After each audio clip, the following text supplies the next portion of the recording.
ATM കവർച്ചാ ശ്രമത്തിനിടെ Kozhikode യുവാവ് പിടിയിൽ. മലപ്പുറം സ്വദേശി വിജേഷാണ് പിടിയിലായത്. ടൈൽ കട്ടർ ഉപയോഗിച്ച് ATM തകർക്കാനായിരുന്നു ശ്രമം. ഷെയർ മാർക്കറ്റിലൂടെ വൻതുക നഷ്ടമായ പ്രതി പണം കണ്ടെത്താൻ മോഷണ വഴി തെരഞ്ഞെടുക്കുകയായിരുന്നുവെന്ന് പോലീസ് കണ്ടെത്തി. ഇയാൾക്ക് 42 ലക്ഷം രൂപയാണ് ഷെയർ മാർക്കറ്റിൽ നഷ്ടമായത്.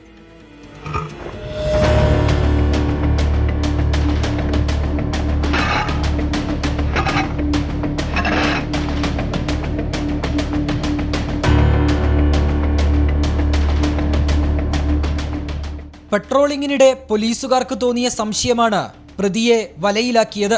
ഷട്ടർ താഴ്ന്ന നിലയിൽ ATM മെഷീൻ ഇരിക്കുന്ന മുറിയിൽ വെളിച്ചം കണ്ടതോടെ ജീപ്പ് നിർത്തി ഉദ്യോഗസ്ഥർ പരിശോധിക്കുകയായിരുന്നു. ഇതോടെയാണ് വലിയൊരു ATM കവർച്ചാശ്രമം ചെറുക്കാനായത്. ആയുധങ്ങൾ ഉപയോഗിച്ച് ATM തകർത്ത് പണം കവരാനായിരുന്നു പ്രതിയുടെ ശ്രമം. ടൈൽസ് കട്ടർ, ഹാമർ, കമ്പിപ്പാര തുടങ്ങിയ ആയുധങ്ങൾ പോലീസ് കണ്ടെടുത്തു. മലപ്പുറം കൊട്ടക്കൽ സ്വദേശി വിജേഷിനെയാണ് പോലീസ് പിടികൂടിയത്. പ്രതിയുടെ CCTV ദൃശ്യം 24 ലഭിച്ചു. ATM കൗണ്ടറിന് നേരെയുള്ള ക്യാമറ പ്രതി തിരിച്ചുവെക്കുന്നത് ദൃശ്യങ്ങളിൽ വ്യക്തമാണ്.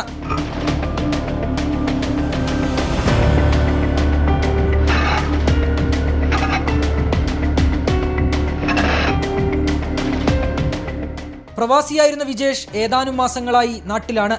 ഷെയർ മാർക്കറ്റിലൂടെ വൻതുക നഷ്ടമായ പ്രതി പണം കണ്ടെത്താൻ മോഷണ വഴി തെരഞ്ഞെടുക്കുകയായിരുന്നു.